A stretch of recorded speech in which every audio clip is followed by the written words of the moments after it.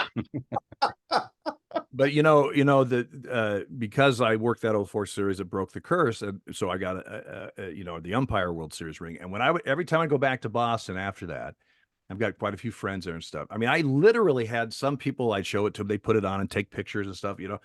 I literally had a couple of people, they teared up. It meant so much to them. They had been fans for so long. Their fathers had been, father was Oh yeah. a fan, their grandfather, and they never saw this. They never got to see the success. They came close in 75. They came close in 86, but they didn't get over the hump. And that's how it affected them, so deeply. This was finally broken. There was a guy in Boston. His name was Arthur D'Angelo, and he owned the sports store right across the street from Fenway Park. Yep. And he had season tickets right behind home plate, and we would always go and talk to him. He would also invite us into the store and stuff like that. And, I always gave him a baseball all the time. And what Dale means when he's talking about how that reacted and the fans reacted to that 04 series, Arthur D'Angelo told me that he says, I used to run with Ted Williams.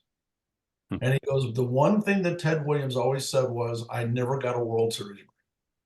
And he said, when the Red Sox won in 04, they gave Arthur D'Angelo a World Series. Wow.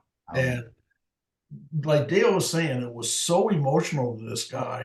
And he had, I think at that time in 04, I believe it was about 85 and 04, because he was still there in 13, when it was the first time they won a World Series at home. Right. And he was still there. And I just kind of lost touch after I retired. But the emotions, like Dale was talking about in Boston during that series, was truly immense. So I ran into Tito in Oakland. I had a media pass, and I was on the field. And they were playing the Sox were playing Oakland, and it was the day after Schilling threw the one hitter, because Wakefield was pitching the next day, and I think he threw a two hitter, but he was on. They weren't going to touch him. But I saw Tito before the game, and I went up to him and I said, Tito, I'm a lifelong Red Sox fan. Thank you. And he said, you're welcome. And he smiled. He goes, I've heard that a lot. And I said, you made every Red Sox fan in New England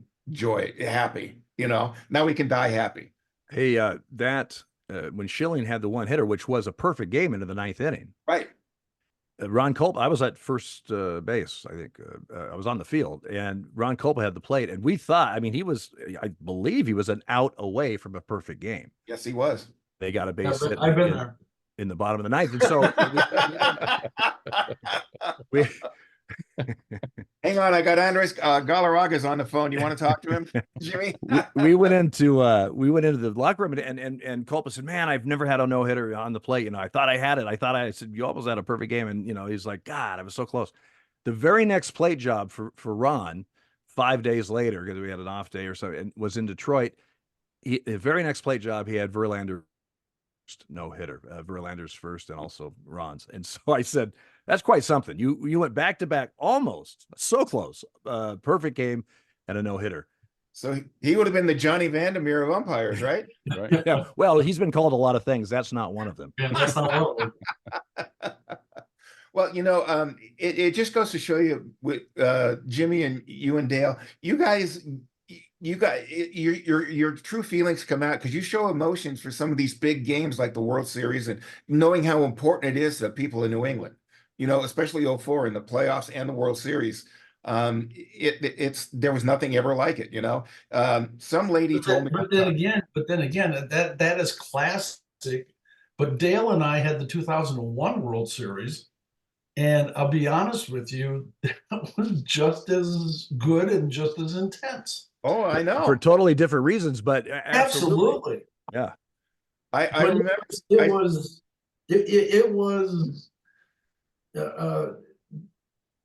people would write to this day. They still talk about that World Series, and I mean on both World Series. Don't get me wrong. I'm not taking one away from the other, but just to talk about you know, the Yankees mystique again. Same thing with the '01 World Series, except it just didn't end up like everybody thought it was going to be. Well, no, and the thing is that you're either a Yankee fan or you're not, basically. I Right. mean, people that don't like the Yankees usually hate them and want them to lose anytime they play. Um, and I think the country was actually kind of pulling for him that World Series Yes, yes, they because were. of the events of 9/11 and what had Right. happened eight weeks earlier. And ironically, ironically, they Mariano blows a save, blows the game in the ninth inning, and they lose that series in the ninth inning of the seventh game. The irony is, I mean, because he never blows saves, Right. and. So, And but that was it. That was such and Jimmy's so right. It was such because the nation was in shock. The '04 series, the Boston, Red Sox nation broke the curse, and it was so intense for them. And it was, great theater with the Yankees and all that. 2001 was the entire nation was in shock, and then you add to that in New York, they were in double shock because of what had happened, and everybody was still just kind of trying to figure stuff out, what was happening in the world and what happened to us. And baseball was a little bit of a reprieve. I remember when baseball took 10 days off or whatever it was. And I remember when the Mets played the Braves, I believe, at Old Shea Stadium was, I think, the first game in New York played Yep. since, and Piazza had a game-winning home run or something. Anyway, but it was almost a relief just to go to the ballpark and for maybe a couple hours just block out all the crap that was been going on. And that series was an extension of all that. I mean, baseball, sports in general, you go to sports to not think about stuff, basically, just to enjoy yourself and that kind of stuff. And so that was such a lifeline for 2001. Because it came, right when the pennant races of September and then the obviously October and into November, and it was such a outlet for people just for a few hours, just to kind of just take all this burden of what's happening, the craziness in the world, and put it and just watch a baseball game. And then baseball delivered with a 7-game series that was insane. So, you talk about the history, and yeah, Jimmy and I, we understand that, but I'm not going to speak for Jimmy, but I know for me, when you're doing it, when you're still working, you're just doing it. Yeah, you understand it. You go, yeah, that was something that was big, but you're just continually moving forward because that's what you do. You've got another game, you got another season, you got to, you just keep doing it.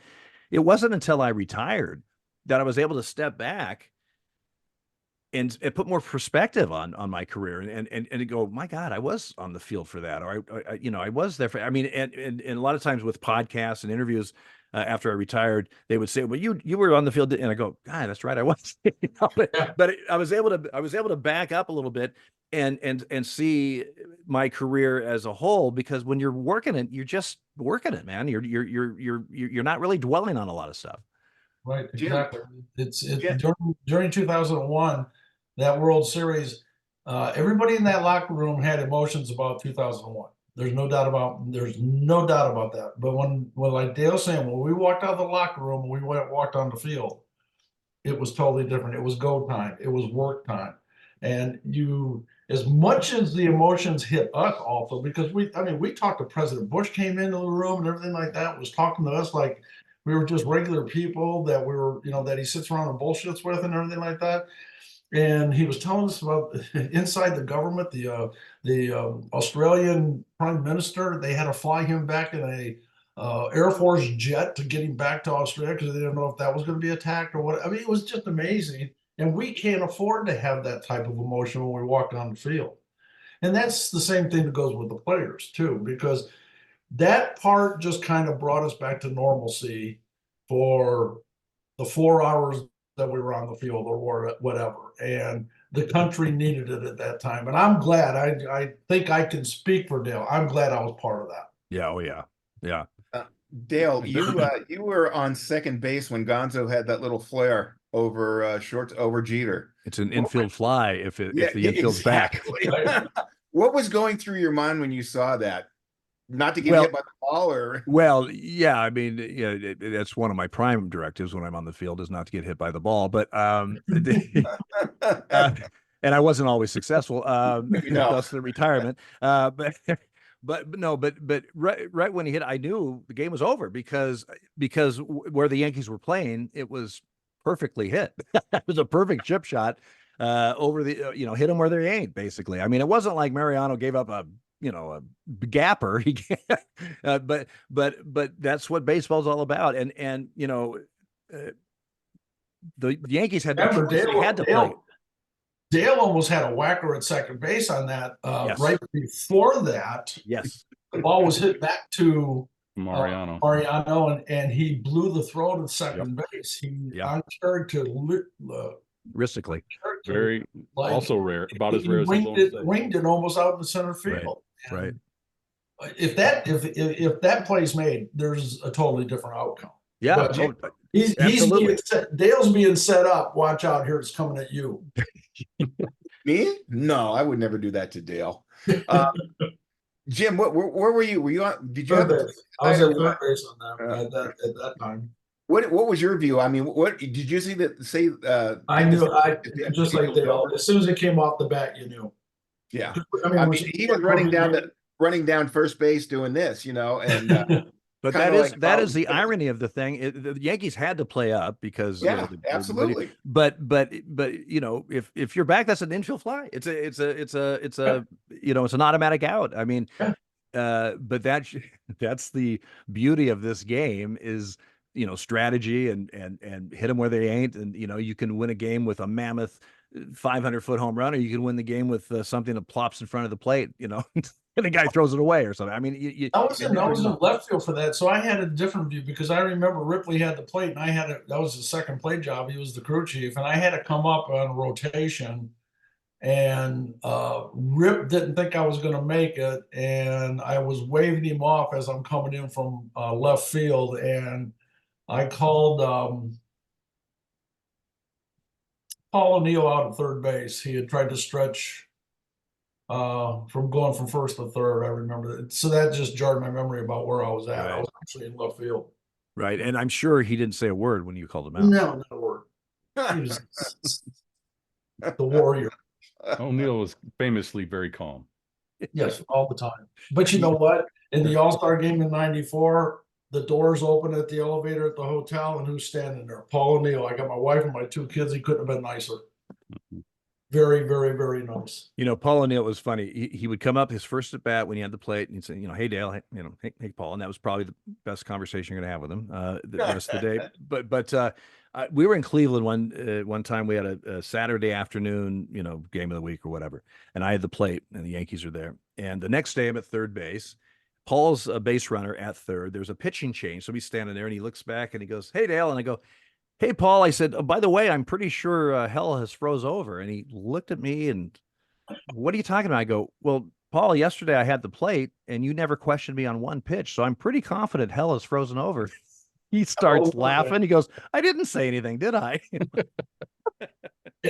And just not to one better. Well, since his name came up, his last at bat in a regular season game was in Yankee Stadium. I've got the plate. And when he comes up, I thought, okay, you know what? I'm going to bury the hatchet here, and I'm just going to, just say something to Paul. He gets up, and people are, and he's giving the wave and stuff like that. He's retiring. I said, "Paul, congratulations on a great career." He says, "Jimmy, thank you very much. I really appreciate it." He gets into the box, taps the plate. First pitch is on the outside corner. He looked at me and says, "Goddamn ball's outside." I said, "You know what I just said? Forget anything I just said about that. Have a good day, big boy." 2 seconds later, he's kind of patting me on the back. What? We got in an argument. He fouled a pitch off. He goes, "Dale, was that a good pitch?" I said, "Yeah." He goes, "No, it wasn't." I go, you why did you? I mean, I was like, "You got to be kidding me." Oh man. Yeah, those were the days. That's why I like having you guys on here, because you can tell the stories that the public has no idea what's going on. They just see, hand waving and screaming and yelling at you guys, and they don't get the backstories and the personal anecdotes that you get when you're on the field, you know, because there's always a conversation. I do have one question. Actually, I got two. Jim, what about your commercial days with Junior? Oh yeah. That was a lot of fun, actually. That was a blast. And the backstory on that was, and I won't, belabor it, but baseball, if they have a partnership with a certain group, they try to, with an agreement with the union, try to get a regular umpire, working umpire, to be in commercials or whatever productions they're going to do, or a retired umpire. Well, Griffey was going to make this commercial with Geico. It called for an umpire. Griffey knew about it. And since there was going to be an ejection in the commercial, I was the first person to eject Ken Griffey Jr. in his career, his rookie year, my rookie year. So he asked me, asked baseball to ask me if I would be in the commercial. So I was very honored to do that, and it was a blast to do. And so Ken Griffey Jr. was my first ejection in the major leagues, and Melissa Griffey was my last. Yeah, and that's why that tagline at the end where Yes. what do you say? I've been through this before or something. Yeah, he's done that to me He's before. done that. Yeah, right. That was classic. Classic. We were watching that commercial. The first time I saw it, I said, my wife and I are watching it. I said, that's Jim Joyce. She's like, that is, because you see the mustache. I mean, come on, who else is it going to be? It was not intentional, but intentional not Right. to mention who the umpire was. As a matter of fact, it was started to be a kind of like a game in the media on who the umpire was. And eventually the Cincinnati Enquirer was the first one to come out and say, we believe that the mysterious umpire is Jim Joyce. But see, I didn't think nothing of it because I know that Dale knew who that was right away. I didn't even tell people about it because I didn't think it was. Well, the dead giveaway was to be that good. The dead giveaway was your mustache. I said that's Yeah. Jim. Yeah, no doubt. And well, I kind of modest, but I had a commercial myself. I don't know if you saw it. I was the before picture for the Dr. Scholl's corn commercials. I don't know if you saw any of my work, but that's what plate shoes do to you. Exactly. You're the George Costanza hand model. Yes, yes. Model. Thank you right. very much. Yes. It's Dale, just the thing with the commercial and the Dr. Scholl, the corns, I can imagine how your feet after a season, it's like, Poppy had to retire because he couldn't run. His feet were shot. He could still hit, but he couldn't run. And same thing with Albert Pujols. Pujols couldn't run. Well, I'd like to go on record saying they never could really run, but yeah, that's true. But I mean, you just think all the wear and tear that you guys go through in a season. Dale, we know about the foul ball, the one in Toronto that pretty much ended your career. You go through a whole season, and I don't know if you can even count up how many nicks and bruises and concussions or whatever you've had, broken fingers, whatever. It's. Well, you know what was worse? The artificial turf now is much better. Yeah. But back in the 80s, before they improved on it, you were basically working on cement with, I mean, Toronto was one of the worst. But you would do a 3-game series there, and you hurt. Yeah, I mean, your legs and your feet the pounding it took, and I can't imagine playing 81 games there for a player. Well, Andre Dawson couldn't play in Montreal because it was killing his knees. Yeah. In the old Big O. That place was oh geez. Talk about a cavernous old yard. Wow. Yeah, with nobody in it. Yeah, I know. But But you know what? That was part of it, though. That was part of our job. We didn't really complain about that kind of stuff. No. But they had good restaurants. It was part of the territory. And they had great restaurants in getting Montreal whacked too. behind the plate, even though it's not a funny story. Getting rocked in the head is not funny. No. But you know what? There were times when, like Dave was talking about getting hit in the rocks. And not only that, I got hit in the arm one time so damn bad that actually I was going to take my daughter to the doctor the next day, and the doctor saw the bruise and he says, "My God, you have a detached bicep."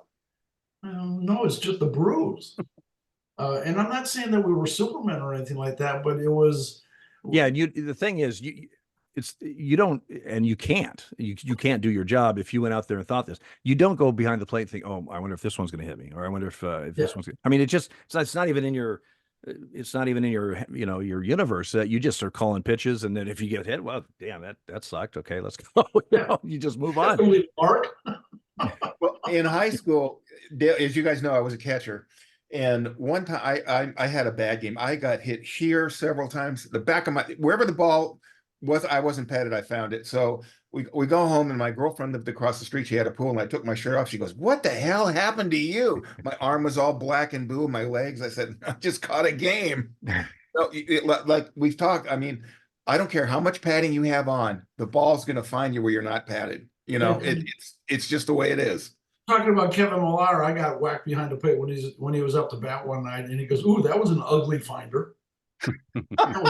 What? Yep.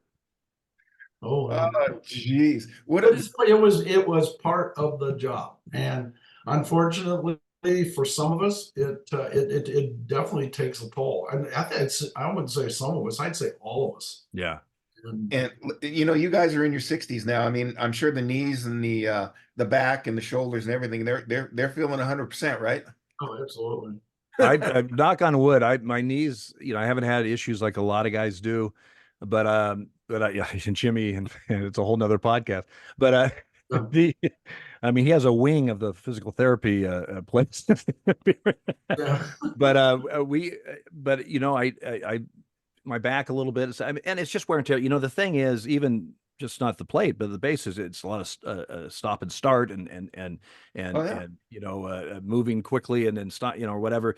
And that's in itself, that's fine. But when you're doing that for multiple years, multiple games for multiple years, over and over and over again, it just, there's certain things that just We were Absolutely. doing this in our 60s. yeah. Yeah. I was 62 and I was 62 and I retired. I was still out there. I was going from, up the line. I was going from second to a third to second. I was first to home. And I know they have kind of redone that a little bit now. They've kind of reworked it. Right. And not only that, with the time of the games now and everything like that, I think it helps out a little bit. Oh, there's no doubt. I mean, the less time you're on the field, the less chance you're gonna, screw something up. Dale, you never screwed a call up in your life. Come on, you're being modest. Well, no, I haven't. I thought I did once, and then yeah, Jim never made a mistake either, right? No. Just that one time. What would that be, Jim? Let me see if I remember correctly. You know what? That's another podcast too. No, we're talking about the Galarraga perfect game, and I told Jim yesterday when I talked to him, I said, "Jim, you handled that with such dignity and class, and you showed emotion." I said, "Hats off to you," because it was a major moment, and you handled it as best you could, and I take my hat off to you. That was excellent. Well, Okay. Jimmy handled that outstanding, and he and luckily you had Leland and the Tigers, who also could have been, trust me, there's a lot of organizations and managers that would have just, stuck that knife into somehow, and they didn't do that. And one thing about that too, I'm not saying I'm glad it happened to Jimmy. Trust me, I don't want it to happen to anybody. But Jimmy was an established veteran umpire. People knew Jimmy. They knew his work ethic. They knew who he was. If that had been a call-up umpire, if that had been a first, second, third, a young guy in his career, that could have Been a career ender. yeah, exactly. I mean, it could have been a career ender for a up and down guy. Maybe he'd never get a job, and for a guy that already had a job, that may have affected him for years down the road.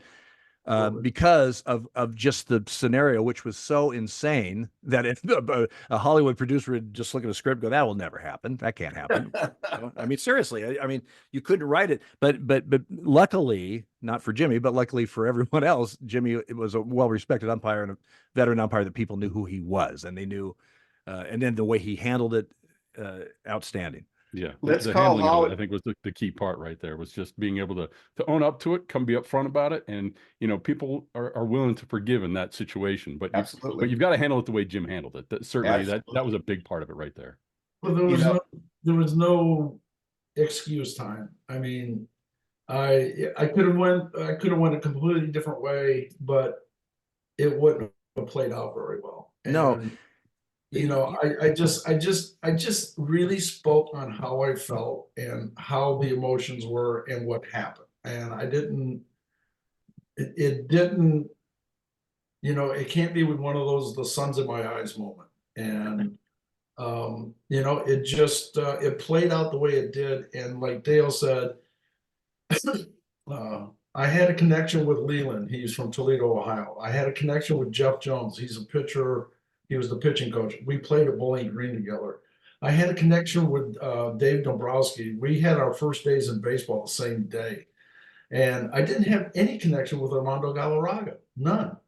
And those guys very well could have buried me. Mm-hmm.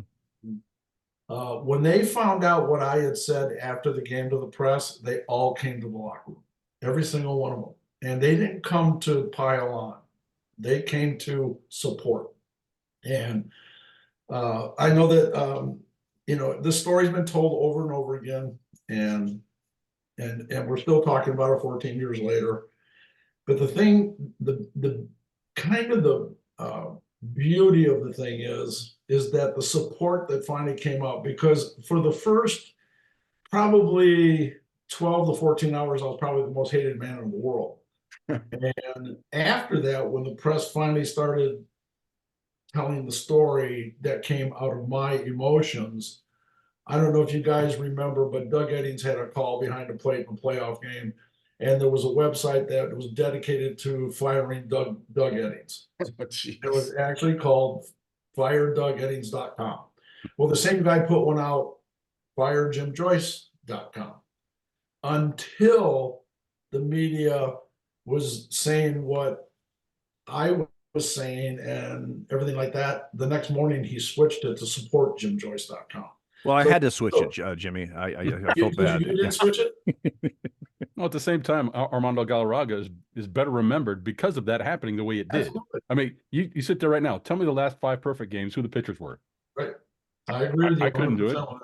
Yeah, and so that will be remembered a lot more for the way it happened than if he actually got the perfect game. And actually, that's what Jeff Jones said. Jeff Jones said exactly the same thing.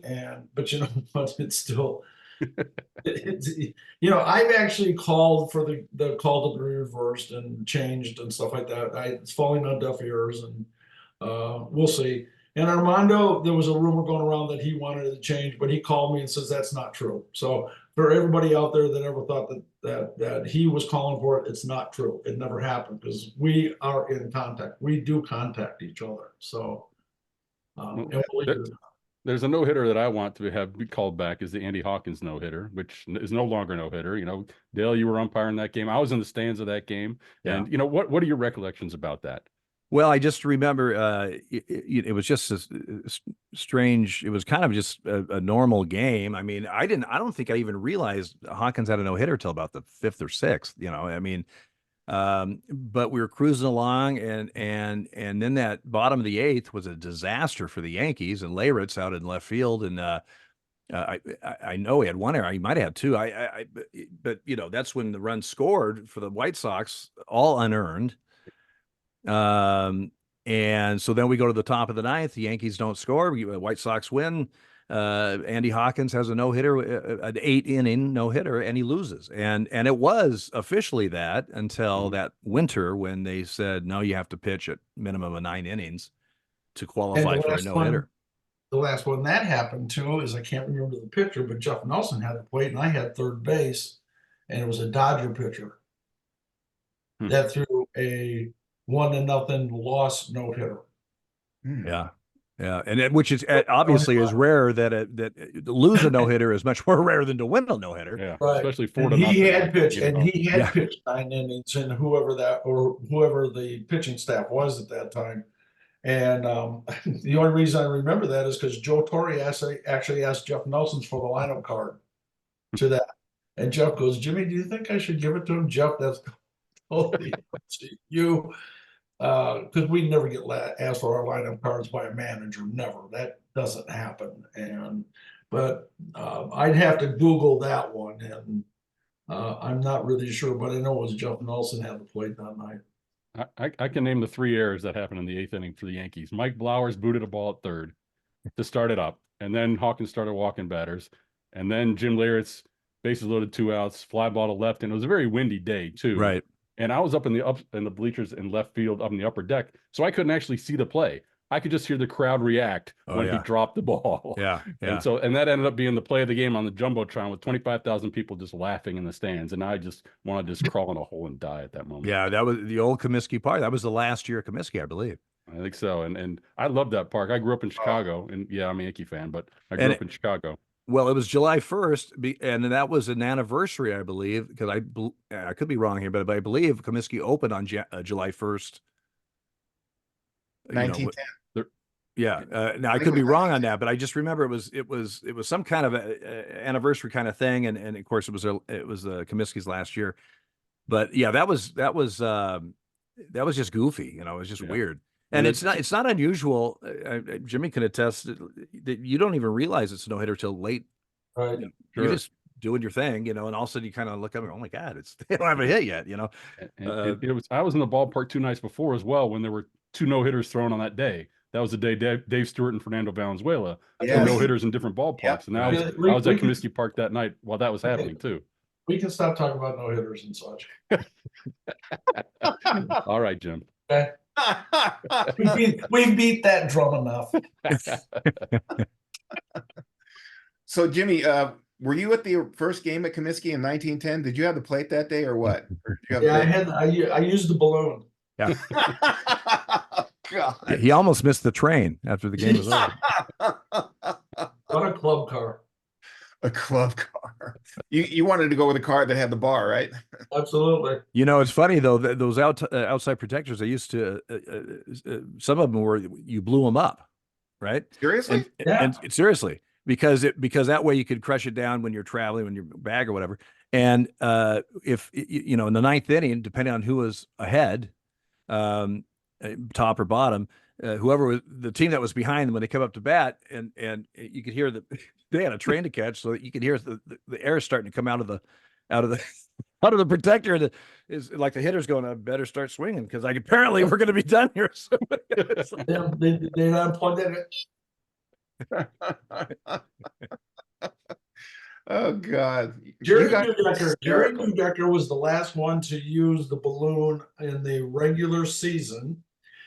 And I inherited Jerry Neudecker's number 6.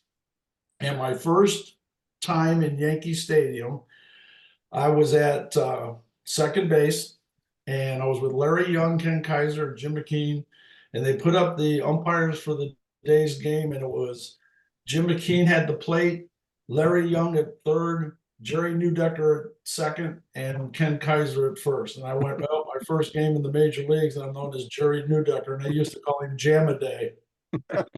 Okay, I don't want to one-up you. Yes, you do. and Jam-a-Day is that's not a good name for an official. But my number 5, after I went to the umpire protection program after my second year and changed from 39 to 5, it used to be in the American League, used to be Russ Getz was the umpire that wore that. And the players called him Rough Guess. So that's not a good one either if you're an official rough guess. And so yeah, that's well, at least they didn't play Three Blind Mice on the PA when you guys were umpiring, or was that in the minors? Oh, don't be too sure about that one. Hey Dale, I thought for years my name was Frickin, because every time I walked in the field, he said Frickin Scott. Yep. That's your middle name, right? Exactly. Dale, you told me one time when we were talking, you told me about we're going back to the minors here, a trip from Shreveport with Old Spar Stadium to, I think it was either Amarillo or El Paso. El Paso. You guys had, you and your partner had to do that. Was it 13 or 14-hour drive? Yeah. Oh, Well, that's luckily they did give us a day off for that. well, that's good. It was I believe 1,000 miles almost Sure. exactly. Yes. But that Texas League was, it was on as farthest east it went was Jackson. When we worked there, it was Jackson. Farthest west was El Paso. But you had some great. I lucked out actually, when I worked in the Texas League because they had Western and Eastern divisions, and the two crews that worked in the Eastern Division, you had a lot less travel in the East. You still have some road trips, but nothing like the West Division, which they had some open space there in Texas. And so most of the 2/3 of the schedule for the season, we were in the East, and we crossed over and worked two cities in the West, and they crossed over also at one point, and then we did it again at another point. And that was when we were in Shreveport, had a day off going to El Paso. Then we hit Midland, and I think from there we went back east, Eastern Division to Tulsa. But those were some of the, they were nuts because you get off the field after a night game, you shower and everything. It's 10:30, 11 o'clock or whatever. Jump in the car and you got a 10-hour drive, driving all night. You switch off, try to get some sleep, whatever. Get to the next town that you're praying your hotel room is available because it's before check-in. You get there at 9 in the morning or something. These weren't Hyatts. No, they were not Hyatts. And then you finally get there. You try to get some sleep. You're sharing a room. Of course, the curtains don't go all the way shut. It's bright, and you're trying to shut the curtains. They're not blackouts. You hope you black out, and then so finally you get up at about 4 in the afternoon, grab a burger on the way to the ballpark, and bam, you're at it again. And don't miss a pitch. So, but I always tell people when you were doing that, you think back at it now and you go, "Geez." But when you're doing that, you were young, man. It was an adventure. Everything was, this is all just a new experience, We didn't know Dale- any better. Right. Like you just said, it was an adventure. I mean, we didn't know any better. It was our chosen lifestyle at the time. And, the Texas League was a bitch, but I actually enjoyed the Texas League. I did the too, Texas actually. League was those ballparks were a lot. When you were in Shreveport, was it the old ballpark? Yeah, you go through the beer garden to get to your Right, where the upper deck was condemned and Yes. the upper part was condemned and everything like that. And people couldn't sit up there. It was so old and decrepit. Absolutely, it was condemned. That was one of my favorite You places. could only sit in the lower part of it. That was one of my favorite ballparks that I've ever photographed, and I've been there 5 or 6 times. It just had a story to tell. Yeah. And the first time I walked in there, it was 88, I think, maybe 87. And I was just thinking, my God. And then they just played there 2 years before. And I thought, Jesus Christ, this place is a dump. Because it was a mess. What about Driller Park in Tulsa? Oh, yeah. Yeah. Literally Another falling one. down. Yeah. They finally tore that place down. It was they got a new ballpark down. They were cool baseball parks. They were actually Yeah. really neat. and I don't know about you, Jimmy. AA2 was the turning point in my career. That's when I really. People said, "Do you see a difference from A to AA to AAA?" The biggest difference I saw. Not kind of go to the big leagues because the big leagues was different because the media and just everything was so different. Besides, baseball or whatever. But when I went to AA, all of a sudden you have from A ball where clubs would have, a long A team, a couple short A team, or whatever. All of a sudden that's all siphoned in. They only have one AA team. Yep. And immediately I saw it was faster. They ran faster. They fielded balls that in A ball they didn't get to. They made you could just tell you had gone up a level or two. From what you had been doing. And that's when I felt that with instructional, and I really felt that's what helped shape me into the career that I had going forward, because you know, yes, you have to umpire an A ball, obviously, but you got to double A things, you know. This S is for real, so to speak. So you know, it was That quicker goes and back- faster, and you better be keeping up. It And goes back to what that they to me say. was a turning point. And our Yeah, it goes- longtime supervisor that Dale and I both had, kind of just escaped to me. Dick Nelson. Dick Nelson, Jesus, I'm sorry, Dick.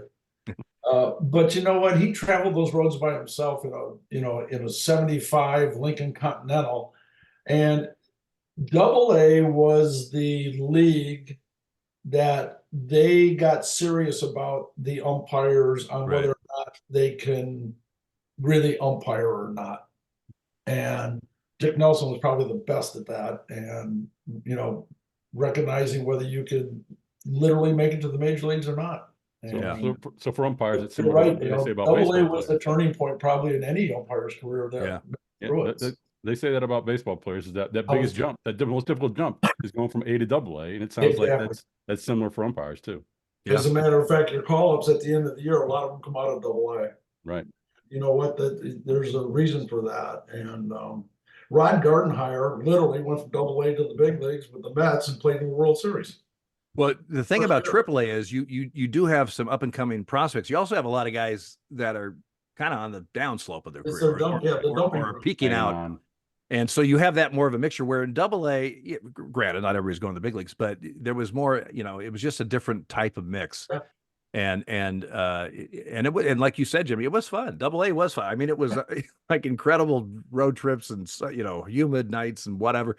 Back when we were there, we had to share hotel rooms and stuff, which was fine. I mean, you just did it. I mean, that wasn't, but some of the best stories and some of the best memories are from the minor leagues. I mean, there's no doubt. I agree. Dale, I want to know how many Whataburgers did you guys have on that trip from Shreveport to El Paso? I don't Dale remember how actually- many. I do remember that we were just about we were, God knows, middle of West Texas somewhere on the interstate, and we were going to pull off like at the next where we could and do the rest of El Paso the next day because we had the off day. And I mean, literally like a couple miles before that exit, I get pulled over for speeding, and I thought, son of a, I got this far. And the guy came up, and we told him what we were doing. I said, yeah, we've come from Shreveport. Actually, we were just going to pull over, and he checked everything. He said, all right, get out of here. I'm just giving you a warning, and off we went, but that was the only time. That was the only time in the Texas League. The only one other time was I pulled over for speeding, and all the miles that we put on in the minor leagues, until we got to AAA. So that wasn't and that was a warning also. He warned me that if I ever did it again, but it was that one. That was another one. I was in Salem, northwestly going to Eugene. I was just about to my exit and got pulled over there. That one I did get a ticket actually, and he apparently was not a baseball fan because I said, well, we're the umpires, I get you tickets for the Emeralds. He goes, I hate baseball. Well, okay, that worked out well. So you were at the old ballpark in Eugene, right? Yeah, I worked high school stuff there too. Yeah, that and it burned down, obviously. Right. Yeah, Civic Stadium, it was oh. all wood. Yeah.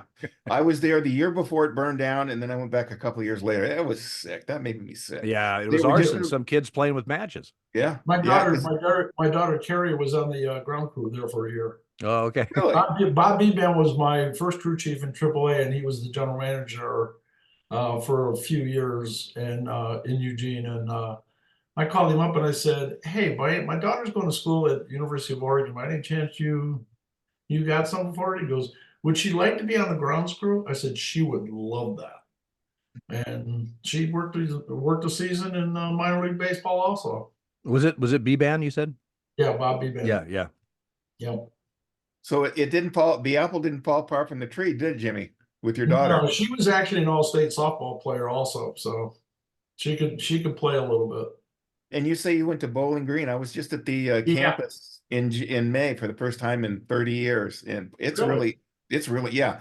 I'm going to I send you the link to my website because you'll get a kick out of it. okay, because Dale's. I haven't been back there in a lot of years. Oh, I know they're doing a lot of fundraising for a new stadium, and well, they fixed up the Doit pretty well. It looks good. And their original gym, can't think of the name of it offhand. Anderson Ariza. That's Anderson it. was the original. Yeah. Yeah, they're talking about tearing that down because they use it for gymnastics now because they got the new Stroh Center, I think it is. Yeah. And you know, the baseball diamond is kind of you played on that field, right? That's yes, and it's Gary Haas Field right now. I can't even remember what it was called when I played there, but they're trying to get a new stadium built, and I know Oral Hershiser has been involved in it. He contacted me, but it kind of fell off the face of the map right now, so I don't know where that stands. Yeah, it's I was surprised at how much the campus has changed in 30. Well, it's like any college campus you go to. You don't go there in 30 years, it's going to be a lot different. You know, It's buildings are sure. gone. Yeah. I do know I keep in touch with a couple of guys I went to college with. Some of the bars are still there, so that's a good thing. That's good to know. Yeah, I got a tag from somebody on my webpage yesterday on Facebook. I posted Matt Court. Some guy put 3 ducks on it, like emojis. Listen, I I don't know. love that posting. I'll tell you what, Matt Court was a gem. Oh, it was awesome. It was an unbelievable, you know, I say, as you know, growing up in Eugene, I had some great memories from Matt Court. But literally before they had the baskets on stands, you know, on the floor, they hung. Yeah. And they've swayed. People were stomping and stuff at Matt Court so much that they moved a little bit. The upper decks there were so steep. You were just on top of the court. It was a fun place to see a game, and the you know the benches and everything. I mean, the fans were right on top of the court. But I do remember I don't think it was Dana Allman. It was one of the Oregon coaches before him, but they said, you know, Matt Court is great on game day. All the other days it sucks. So their locker room facilities, their workout facility, you know, it just was not today's standards. But for game day and to watch a game there and the intensity in that place was a lot of fun. Well, You being down in Palm Springs, did you see the news? They erased the court the other night. They've down to bare wood right now, and Yeah, they are not letting the cat out of the bag on what the new design is going to be like. But yeah. me, I'll be honest with you, that was never a favorite of mine. No, it got. I heard more criticism than positive stuff with that. From what I understand, and of course they had to rebrand it now because it's Big Ten. But from what I understand, they, well, who knows? But I had heard that it was still going to be deep in the woods, but it's going to be a much more a lot different type of design and stuff, which is the biggest. First of all, they were one of the first. Shocking, Nike. They're one of the first to do a court like that, Right. you know, and so immediately people had not seen anything like that. It was like, what is this? And it was a little dark and confusing around the. I mean, it looked better in person than it did on TV and how it translated. I'll agree with that one. Yeah. But yeah, it'll be interesting to see what they come up with because you know they've got a bunch of mad scientists at Nike that that's all they do is come up with uniform. It was kind of funny. Channel, I saw it on the news. It was either last night or the night before, but it just looks so strange right now. It's just like a blank palette, you know what Right. I mean? Blank canvas right now, and Right. it's just been sanded down. There's nothing but wood. They're spending Uncle Phil's money. Yeah. And you know, Uncle Phil, you know, God bless him. He supposedly he has a trust set up for in perpetuity when he leaves us for Oregon athletics. I hope that's true because we're used to Uncle Phil helping us out. I'll tell you what should be happening. Uncle Phil has already offered and even doubled the price. He should be owning the Blazers right now. That would be interesting. He wants them. He wanted to buy him, and Judy Allen and the trust. She is not going to sell. No. Not with the setup she has. She is not going to sell. You're absolutely right. Even though she has to at some point, there's no time limit. Exactly. And she, Washington State law, she gets 2.5% of the estate or so, whatever it is, as the manager, as the trustee or whatever. Well, that estate is a lot of money, and so she's making a very good wage. Absolutely. I forget what she brings in, but somebody said that the prior loose from that, from ownership, and they said, why would she do it? First of all, it makes no economic sense for her to do it. Yeah. But I agree with you. That's I wish Phil Knight would put his money into hockey, to tell you the truth. I've been saying that. I've been saying that for years, Jimmy. I think we already have obviously the arena. The hockey, I think, would be a huge sell in Portland. I know the NHL would love to have a team. Of course, now they have the Kraken, but for years they wanted something out, and they still would like another one on the West Coast. But no one wants to, sponsor him. It's kind of like there's a big baseball push here, and I'm sure you know that too, Dale. And people have talked to me about it, and I'm sure they talked to you about it and stuff like that. They've got a lot of money invested in this, in trying to bring a team to Portland. Yeah. And we're the largest market without the 4 major sports. And we're Portland's, I think, larger than 4 or 5 current MLB markets. Kansas City, Milwaukee. I stopped there, but those two cities right there were bigger than, and especially our surrounding area. Yeah, the metro area. And it would be a beautiful place to have a ballpark. And of course, now I guess it's relying on whether or not they're going to expand or not. And well, I think once Oakland gets to Vegas and get that settled, they still got to deal with Tampa. They've always said we want 2 more teams after those teams are settled. The problem is that hockey struggle with that when they put 2 extra teams in. Hockey struggle with it with the Coyotes and I don't even know who else they put in. I think the Predators, and they struggled a little bit with that. But even now, the Predators are in the playoffs consistently now. So, but I would love to see it, Jimmy. I would love to see Portland. I think you're right. I think it would be. There's nothing like a Northwest summer evening. Watching a game. I mean, you see that in Seattle now that they're outdoors, and you would need something like that, I would think. Type, you don't have to be enclosed, but just to cover, for rain. I'm going to be the umpire attendant if we get it here. What's that? I'm going to be the umpire cat. I'll be your assistant. And when they ask me to go get something, I could tell them to go pound sand. I'll be like Moose at the old Texas Stadium. Hey, do you have any this or that? Yeah, it's over there. That's over there. You guys are funny. You guys are great. We had a clubhouse guy, and you'll appreciate this. We had a clubhouse guy in Yankee Stadium. His name was Steve. He was called Lou because he was a retired lieutenant from the fire department. And he was a beauty, but we got nothing. I mean, if we asked for a cough drop, it was tough to get, but he was such a nice guy. Nobody ever blasted him or anything like that. Nice guy. And I think he got pounded for anytime he asked for anything, they'd just pound the hell out of him. So he just, the Yankees. What was hilarious was on your day getaway, when you're rushing for a flight, he goes, I got a hot meal for you guys. Yeah. I got a hot meal. Well, that's great. I've got 12 seconds to eat it. And every night you would come in and after the umpires would finally get settled down and stuff after a game, he'd say, Chief, is it okay to have one? Yeah. And we'd say, yes, Steve, go ahead. And so he'd sit there and he would pour his beer and he would present it to us in the company, say, it has a little vitamin P in it. Yes. Oh, geez. He was a beauty. He was a beauty. Or he'd say, try the meatballs. They're the cats. Hey, listen, when we first started going to Pittsburgh, John, there would be nothing, because like a clubhouse will have before the game, there'll be, you can have sandwiches or they might have some hot, something to eat before the game. And then of course, after the game, well, there was nothing there. I mean, it was like nothing. And so I was working with Larry Young. This was in 2000,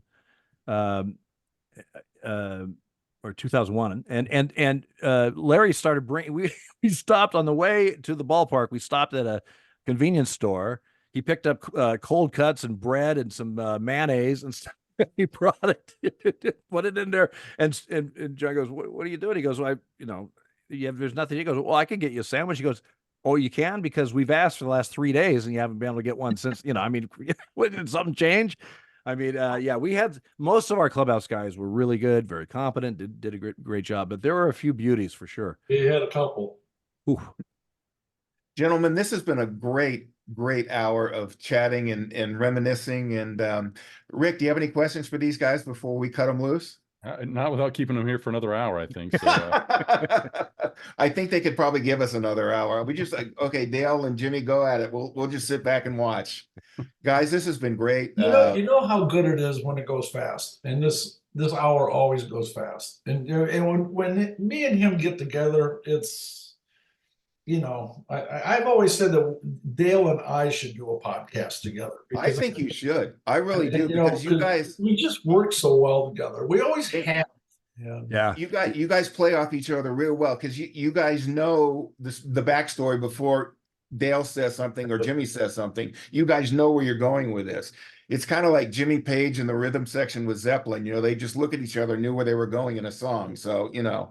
Well, you know, we Jimmy and I were in a celebrity golf tournament last summer, and one of the local stations of Portland, hey, I'd love to interview you guys. He had so much material, he did it in 3 segments.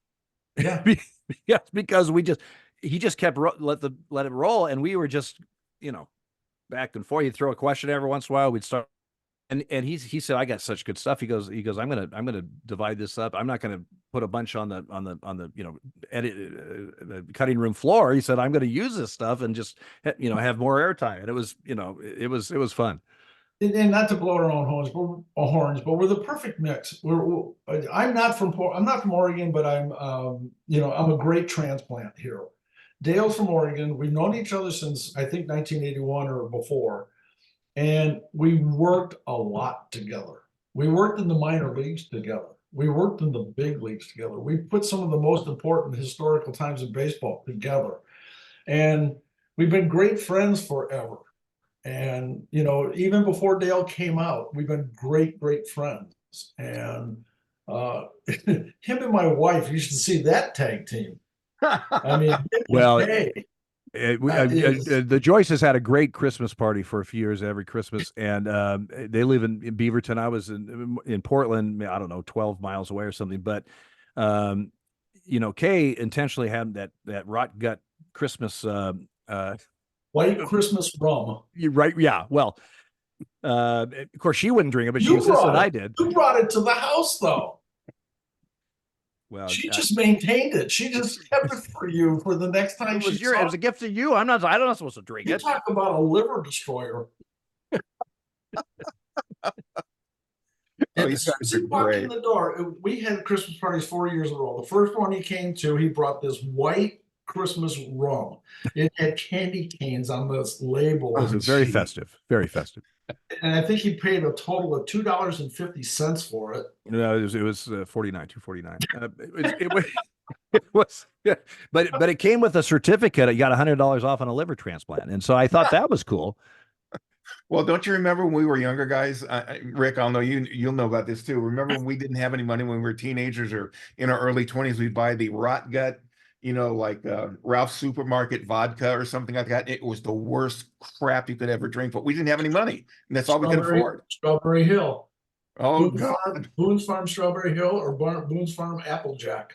Oh, that's a liver killer. That's a liver killer. Yeah, and they still make. You got to get it on the internet. I think if you spill it, you have to call a hazmat team. But no, it'll leak through the table. I enjoyed this. This was fun. Jimmy, thank you very much. Dale, as always, you're a pain in the ass, but you know what, brother, I got your back. Well, I'll look forward to when this is recorded and sent out. There's no guarantees, though. No, none. You guys are great. Thanks a lot, busting my chops. I'm doing you a favor. One thing I learned early when I started doing this, a friend of mine told me, he said, when you have guys on, I don't care who it is, make them the most important people in the interview.